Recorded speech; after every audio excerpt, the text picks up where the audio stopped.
Hello dear student, good morning in the class of असम्बलिटी physics. आज जो अपन टॉपिक पढ़ेंगे उसका नाम है रदरफोर्ड स्कैटरिंग फार्मूला। अर्थात रदरफोर्ड ने जो प्रकीर्णन के लिए जो फार्मूला दिया उसको अपन क्या करेंगे, डेराइव करेंगे। देखिए, इस वीडियो को समझने से पहले यदि आपने प्रीवियस वीडियो नहीं देखा है तो पहले आप प्रीवियस वीडियो देखिए, उसके बाद ये टॉपिक आपको अच्छे से क्लियर हो जाएगा। क्योंकि यहाँ पे जो फॉर्मूला लिखा है कोट θ/2 वो प्रीवियस वीडियो में क्या हुआ है, डेराइव्ड हुआ है। ठीक है, तो आज अपन केवल इसको यूज़ करेंगे और फर्दर अपन क्या निकालेंगे, स्कैटरिंग के लिए फॉर्मूला निकालेंगे। तो जो लास्ट टाइम जो हमने फॉर्मूला जो प्रूव किया था उसको थोड़ा सा डिस्कस कर लेते हैं कि ये क्या है, स्कैटर्ड एंगल है। ठीक है, बी क्या है, ठीक है, इम्पैक्ट कोलिजन अर्थात संघट प्राचल है। ठीक है, अब देखिए यहाँ पे स्मॉल बी है, ठीक है, और थीटा है, तो सिंपल सी बात है, जैसे जैसे बी बढ़ेगा जो स्कैटर्ड एंगल है वो कम हो जाएगा। ठीक है, तो इसको अपन कंप्लीट करने के बाद आज अपन पढ़ते हैं स्कैटरिंग फार्मूला। तो इसको देखने के लिए अपन सबसे पहले क्या करते हैं कि देखिए यहाँ पे अल्फा पार्टिकल लेते हैं।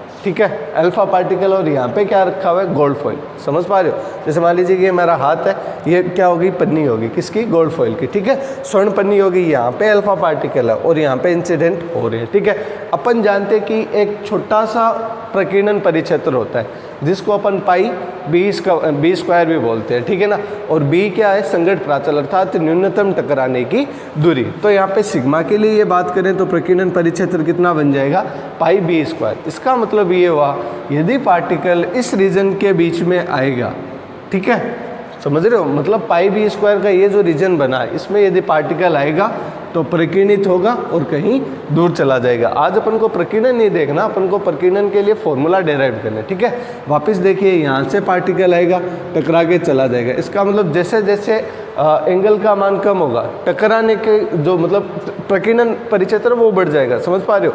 जैसे मान लीजिए कि यहाँ पे टकराया, फिर थोड़ा और नीचे आएगा, और नीचे आएगा तो न्यूक्लियर फोर्स, कूलम्ब फोर्स ज़्यादा लगेगा। सिंपल सी बात है, तो जितना ज़्यादा कूलम्ब फोर्स लगेगा उतना ज़्यादा क्या होगा, प्रकीर्णन होगा। इसका मतलब यदि मैं क्या बनाऊँ, अल्फा पार्टिकल जो प्रकीर्णित हो रहे हैं उसके लिए मैं एक रिंग का निर्माण कर लूँ। रिंग का मतलब एक मैं बोल दूं कि टकरा कर जो पार्टिकल पर्दे पर आ रहे हैं वो एज रिंग फॉर्म हो रहे हैं। समझ पा रहे हो?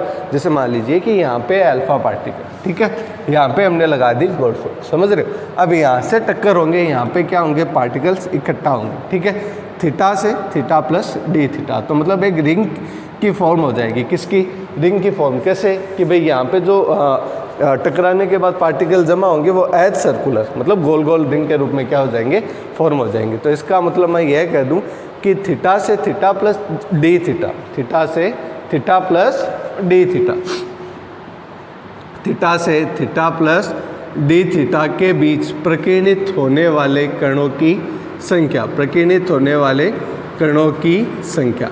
अब ये कणों की संख्या कैसे निकालेंगे, तो इसको निकालने के लिए यदि मैं बोल दूं कि कणों की संख्या कितनी है, एफ। वापस समझिए, यहाँ से थीटा है, थीटा प्लस डी थीटा, तो इस रीजन में थीटा से थीटा प्लस डी थीटा वाले इस रीजन में जो प्रकीर्णित होकर जो कण बनेंगे उनकी संख्या क्या होगी, तो उनकी संख्या होगी थीटा से थीटा प्लस डी थीटा के बीच कणों की संख्या, के बीच कणों की संख्या। देखिए, मैं आपको इसको जितना सिंपल हो सके वैसे बता रहा हूँ। ठीक है, और बटे में क्या हो जाएगा, कुल आपतित कणों की संख्या, कुल आपतित कणों की संख्या। ये कुछ ऐसा हो गया कि जैसे मान लीजिए कि 100 पार्टिकल आए, किस तरफ, गोल्ड फॉइल की तरफ, तो थीटा से डी थीटा के बीच मान लीजिए 40 क्या हुए, पार्टिकल मिले, तो अपन कणों की संख्या कौन से, जो थीटा से थीटा प्लस डी थीटा के बीच क्या होंगे, स्कैटर्ड होंगे, तो उनकी संख्या कितनी आ जाएगी, एफ। ऊपर क्या लिखा जाएगा, थीटा से थीटा प्लस डी थीटा के बीच कणों की संख्या बटे आपतित कुल कणों की संख्या। अब देखो, कणों की संख्या तो अपन सिंपली नहीं निकाल सकते, लेकिन हाँ अपन ये जरूर कर सकते हैं कि अपन एंगल बना मतलब एक क्षेत्रफल बना सकते हैं कि भाई थीटा से थीटा प्लस डी थीटा के बीच का प्रकीर्णन क्षेत्रफल, का प्रकीर्णन क्षेत्रफल। ठीक है, बटे क्या हो जाएगा, कुल क्षेत्रफल, बटे हो जाएगा कुल क्षेत्रफल। देखिए, ये टॉपिक इम्पोर्टेंट है एग्ज़ाम के लिए हिसाब से, और ये थोड़ा सा पूछा भी जाता है हर बार, ठीक है। तो इसका मतलब इसको थोड़ा सा एज सिंपल एज पॉसिबल पढ़ेंगे कि भाई किताब में थोड़ा सा इसको लेंथी लिखा है ना, मैं लेंथी इसलिए नहीं लिख रहा कि आप थोड़ा सा कंफ्यूज ना हो, सिंपल समझ सको कि भाई सिंपल सी बात है कि थीटा प्लस डी थीटा के बीच जितने कण क्या हुए प्रकीर्णित हुए बट्टे कुल कितने कण आए, तो क्या हो जाएगी वह अंश जो थीटा से थीटा प्लस डी थीटा क्या हुआ प्रकीर्णित हुआ। अब उनको क्षेत्रफल में ले लूँ तो मैं क्या लूँगा कि थीटा से थीटा प्लस डी थीटा, मतलब ये वाला रीजन, ठीक है। इस रीजन में कितना प्रकीर्णन क्षेत्रफल बना और बटे कुल क्षेत्रफल कितना हुआ। तो अब इसको निकालने के लिए अपन क्या करेंगे, इसको निकालने के लिए अपन सिंपल कंसिडर करेंगे कि जो पार्टिकल आपतित हो रहे हैं, ठीक है, उनकी जो टोटल नंबर है अर्थात कुल संख्या, टोटल नंबर ऑफ पार्टिकल जो क्या होंगे इंसिडेंट होंगे, तो वो तो क्या होगी स्मॉल एन। पहली बात, गोल्ड फॉइल की मोटाई, ठीक है, अर्थात विड्थ, मोटाई क्या हो जाएगी गोल्ड फॉइल की, इसको मैं बोल दूं स्मॉल डी। वह क्षेत्रफल जिस पर क्या हो रहा है कुल कण आपतित हो रहे हैं, तो कुल क्षेत्रफल गोल्ड फॉइल का कितना हो गया, तो कुल क्षेत्रफल अर्थात टोटल एरिया कितना हो जाएगा ए। अब अपन जानते हैं क्या कि प्रकीर्णन ए में तो होगा नहीं, प्रकीर्णन किस में होगा, सिग्मा बराबर पाई बी स्क्वायर में, मतलब इस रीजन में तो क्या होगा प्रकीर्णन होगा ना। इसका मतलब प्रकीर्णन क्षेत्रफल कितना हो जाएगा, मतलब स्कैटरिंग यदि मैं लिख दूं स्कैटरिंग एरिया, तो वो कितना हो जाएगा, स्कैटरिंग एरिया हो जाएगा सिग्मा। तो वे पार्टिकल जो थीटा से थीटा प्लस डी थीटा के बीच क्या होंगे स्कैटर्ड होंगे, उनकी वैल्यू कितनी आ जाएगी, तो उनकी वैल्यू आ जाएगी एफ बराबर सिग्मा ए टी मल्टीप्लाई किससे हो जाएगा स्मॉल एन से। कैसे, देखिए टोटल ये एरिया था ए वाला, ठीक है, इसमें गोल्ड फॉइल पर मोटाई टी, ठीक है, और एरिया ए, तो टोटल पार्टिकल, ठीक है, जो स्कैटर्ड होंगे तो आने वाले कितने मल्टीप्लाइज आप किससे करवा दीजिए सिग्मा से। तो सिग्मा का मतलब वह एरिया जिससे पार्टिकल क्या होंगे स्कैटर्ड होंगे, तो ये यहाँ पे मल्टीप्लाई किससे हो गया सिग्मा से बट्टे कुल क्षेत्रफल। तो कुल क्षेत्रफल कितना है हमारे पास ए, तो टोटल एरिया है, तो एरिया से एरिया कैंसिल आउट हो गया, तो यहाँ पे कितना बन गया एन इंटू टी इंटू क्या बन गया सिग्मा। ये लीजिए आपके पास बन गया किसकी वैल्यू, एफ की वैल्यू। अब अपन जानते हैं किसकी वैल्यू रख सकते हैं, यहाँ पर स्मॉल बी की वैल्यू भी रख सकते हैं। क्यों, क्योंकि सिग्मा बराबर कितना है पाई बी स्क्वायर, तो ये हो जाएगा N into T into pi into क्या हो जाएगा बी स्क्वायर। तो ये हमारे पास वैल्यू आ जाएगी किसकी, एफ की। एफ मतलब उन कणों की संख्या जो स्कैटर्ड होंगे किसके बीच, थीटा से थीटा प्लस डी थीटा के बीच। अब अपन फर्दर क्या करेंगे, इसको और आगे बढ़ाएंगे। कैसे, कि अपन जानते हैं कि भाई सिग्मा का मान जो हम पुट कर चुके, अब अपन किसकी वैल्यू पुट करेंगे, अब अपन वैल्यू पुट करेंगे बी की, और इसको क्या करेंगे थोड़ा सा अपन आगे बढ़ाएंगे। तो देखिए इसको अपन आगे करने के लिए क्या करेंगे, यहाँ पर फर्दर अपन क्या रखेंगे एफ बना लिया ना, एफ बना लिया, कितना आया N into T into pi, और कितना हो जाएगा बी स्क्वायर। अब बी स्क्वायर का मतलब क्या हुआ, यहाँ से बी की वैल्यू निकालो, तो बी की वैल्यू कितनी हो जाएगी, बी की वैल्यू हो जाएगी, आपको दिखाई नहीं देगा, यहाँ से मैं वो जो पहले लिखी थी ना कोट थीटा, उससे बी की वैल्यू निकाल ली है, तो बी की वैल्यू हो जाएगी कोट थीटा बाई 2, कल डेराइव कर चुके अपन इसको है ना, और मल्टीप्लाई किससे हो जाएगा जेड ई स्क्वायर से। अपॉन में कितना आ जाएगा, अपॉन में आ जाएगा 4 pi epsilon not, 4 pi epsilon not, और मल्टीप्लाई किससे हो जाएगा ई। अब फर्दर इसका क्या करना है अपन को, स्क्वायर करना है, तो मैं और पूरे का क्या कर देता हूँ स्क्वायर, ठीक है, पूरे का क्या हो जाएगा स्क्वायर। दैट मीन्स यहाँ पे क्या हो जाएगा एफ बी स्क्वायर है ना, एक बार वापस यहाँ पे लिख देते हैं, तो एफ हो जाएगा N into T into pi, और बी स्क्वायर कितना हो जाएगा कोट थीटा बाई 2, और क्या हो जाएगा 4 पाई एप्सिलॉन नॉट, और मल्टीप्लाई ई, और ये कितना हो जाएगा जेड ई स्क्वायर, ठीक है, जेड ई स्क्वायर। ये हमारे पास वैल्यू है किसकी, इस पूरे का होल स्क्वायर है ना, इस पूरे का क्या हो जाएगा होल स्क्वायर हो जाएगा, ठीक है।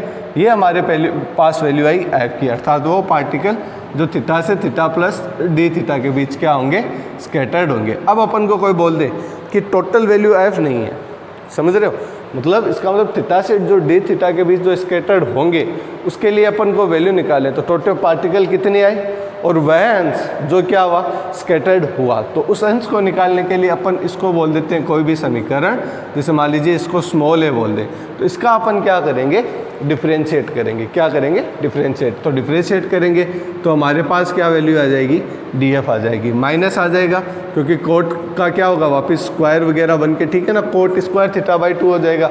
और ये सारा कुछ स्क्वायर में क्या है, कॉन्स्टेंट है, 4 पाई एप्सिलॉन नॉट ई, ये भी क्या है, स्क्वायर में कॉन्स्टेंट है, और जेड ई स्क्वायर में भी क्या है, कॉन्स्टेंट है। और कोट स्क्वायर थीटा बाई 2 का क्या होगा, फर्दर डिफरेंशिएट होगा, तो ये लगभग बन जाएगा कोट थीटा बाई 2, और ये हो जाएगा कोसेक स्क्वायर थीटा बाई 2, और फर्दर क्या आ जाएगा, डी थीटा। तो ये वो अंश बन जाएगा जो क्या होगा, थीटा से थीटा प्लस डी थीटा के बीच स्कैटर्ड होगा। ठीक है, अब देखिए हमारे पास डीएफ की वैल्यू मिल गई, बट अभी भी अपन को उन पार्टिकल के कणों की संख्या नहीं मिली जो स्कैटर्ड होंगे। तो उन पार्टिकल्स की संख्या, ठीक है, जो इसके बीच स्कैटर्ड होंगे, तो उसके लिए अपन को क्या करना पड़ेगा कि एक स्कैटरिंग एरिया भी तो बनाना पड़ेगा ना, जिससे वो क्या हुए, स्कैटर्ड हुए। यदि आपको पीछे वाला अभी डायग्राम दिखाई नहीं दे रहा, लेकिन मैं आपको ऐसे ही समझा देता हूँ। जैसे मान लीजिए कि अल्फा पार्टिकल आए, टकराए, तो फिर जो पीछे रिंग बन रही थी, है ना, तो देखो स्कैटर्ड हो गया कि रिंग ही तो बना रहे, स्कैटर्ड हो गए, रिंग ही तो बना रहे हैं। जैसे मान लीजिए 50 पार्टिकल आए इस रीजन में, और यहाँ पे उन्होंने क्या बना ली, एक रिंग बना ली। तो उन वो पार्टिकल वही नहीं है क्या, जो मतलब इस रिंग के अंदर आएंगे, वही तो स्कैटर्ड होंगे ना। तो इसका मतलब यदि मैं स्कैटर्ड प्रकीर्णन परिक्षेत्र निकालूं, इसका मतलब मैं एक ds निकालूं। ds मतलब कौन सा एरिया, यदि आपको थोड़ा सा पीछे का डायग्राम समझ में आ रहा हो, तो ये जो हमने बनाया था ना, तो इसके लिए एरिया कितना हो जाएगा, इसके लिए एरिया हो जाएगा 2 पाई r साइन थीटा। ये तो क्या बन गया, इसकी परिधि। और मोटाई कितनी थी, इसकी मोटाई थी r d थीटा। तो ये क्या बन जाएगा हमारे पास, स्कैटरिंग मतलब जो एरिया जो स्कैटर्ड हो गए पार्टिकल्स क्या करते थे, कवर करते थे। आपको पता हो तो हमने यहाँ पे r साइन थीटा लिया था त्रिज्या, ठीक है, क्योंकि वो कोस था, और लंबवत क्या आ जाएगा, r साइन थीटा, और मोटाई कितनी थी, r d थीटा। अब यदि पार्टिकल्स की वैल्यू निकालें तो यहाँ पे क्या हो जाएगी, उन कणों की संख्या, अर्थात वे पार्टिकल्स जो थीटा से थीटा प्लस डी थीटा के बीच क्या होंगे, स्कैटर्ड होंगे। क्या होंगे, स्कैटर्ड होंगे। तो वैल्यू कितनी आ जाएगी, वैल्यू आ जाएगी टोटल पार्टिकल कितने आए, ठीक है, और टोटल पार्टिकल वो थीटा से थीटा प्लस डी थीटा के बीच प्रकीर्णित कितने हुए, और उनका क्षेत्रफल कितना। तो भाग किसका लग जाएगा, ds का। तो हमारे पास df की भी वैल्यू है, ds की भी वैल्यू है, तो हम उन नंबर निकालेंगे जो थीटा से थीटा प्लस डी थीटा के बीच क्या हुए थे, स्कैटर्ड हुए थे। तो अब अपन क्या रखेंगे, वैल्यू रखेंगे किसकी, df और ds की, और वैल्यू निकालेंगे किसकी, एन थीटा की। तो हमारे पास आ जाएगा रदरफोर्ड स्कैटरिंग फॉर्मूला। तो देखिए इसको अपन करते हैं आगे वापस। देखिए स्टूडेंट, अब अपन क्या करेंगे, एन थीटा की वैल्यू फाइंड आउट करेंगे। तो इसके लिए अपन को क्या चाहिए, ni df अपॉन ds। तो df की वैल्यू अपन निकाल चुके, और ds की वैल्यू अपन निकाल चुके। तो देखिए ds को थोड़ा सा और सिंप्लीफाई करें अपन, ds बराबर अपन लिख सकते हैं 2 पाई r into r square D theta into D theta, ठीक है। साइन थीटा को लिख सकते हैं 2 sine theta by 2 cos theta by 2, अर्थात 2 साइन 2 थीटा का हमने क्या लगा दिया, फॉर्मूला 2 से ऊपर नीचे क्या कर देंगे, ठीक है, मल्टीप्लाई कर देंगे। तो ये क्या हो जाएगा, 2 इंटू 2 कितना हो जाएगा, 4, ठीक है। तो ये हमारे पास आ गई वैल्यू किसकी, ds की। अब ds की वैल्यू यहाँ पे रख देंगे, df की वैल्यू हमारे पास है। तो हमारे पास नंबर ऑफ पार्टिकल जो डी थीटा पे क्या होंगे, स्कैटर्ड होंगे। तो यहाँ पे आ जाएगा n ऑफ थीटा। तो कितने आ जाएंगे, ni उन पार्टिकल्स की संख्या है जो टोटल इंसिडेंट हो रही है। df कौन सा है, वो एरिया है जो थीटा से थीटा प्लस डी थीटा मतलब कौन सा एरिया, ये वाला एरिया। इस वाले एरिया में जो पार्टिकल्स आ रहे हैं उनकी वैल्यू है कितनी, df। अंदर वाले में नहीं, केवल डी थीटा वाले में। तो यहाँ पे df की वैल्यू कितनी हो जाएगी, माइनस है तो यहाँ पे मोड ले रखा है ताकि ये माइनस हट जाए, ठीक है। यहाँ पे पाई आ जाएगा, n आ जाएगा, t आ जाएगा, और ये कितना आ जाएगा, जेड ई स्क्वायर अपॉन कितना हो जाएगा, 4 पाई एप्सिलॉन नॉट ई। इसको तो मैं क्या रख लूँ, स्क्वायर में रख लूँ, ठीक है, इसको मैं क्या रख लूँ, स्क्वायर में। आगे देखिए कोट को अपन लिख सकते हैं, साइन अपॉन कोस होता है 10, तो कोस अपॉन साइन क्या हो जाएगा, कोट। तो ये हो जाएगा कोस अपॉन कितना हो जाएगा, कोस थीटा बाई 2 अपॉन आ जाएगा कितना, साइन थीटा बाई 2, ठीक है। Further cosec square theta by 2 cosec square theta by 2, ठीक है। और क्या आ जाएगा, यहाँ पे मल्टीप्लाई आ जाएगा डी थीटा। फर्दर क्या हो जाएगा, नीचे वैल्यू आ जाएगी किसकी, 4 pi R square, 4 pi R square, और मल्टीप्लाई किससे हो जाएगा, डी थीटा, और आगे आ जाएगा sine theta by 2, sine theta by 2, और आ जाएगा कॉस थीटा बाई 2। तो देखिए जिससे जो कट रहा है, कॉस से कॉस कैंसिल आउट हो जाएगा, डी थीटा से डी थीटा कैंसिल आउट हो जाएगा, और कुछ कैंसिल आउट हो रहा है और कुछ कैंसिल आउट, ये पाई से पाई कैंसिल आउट हो जाएगा और कुछ कैंसिल आउट नहीं हो रहा है, ठीक है।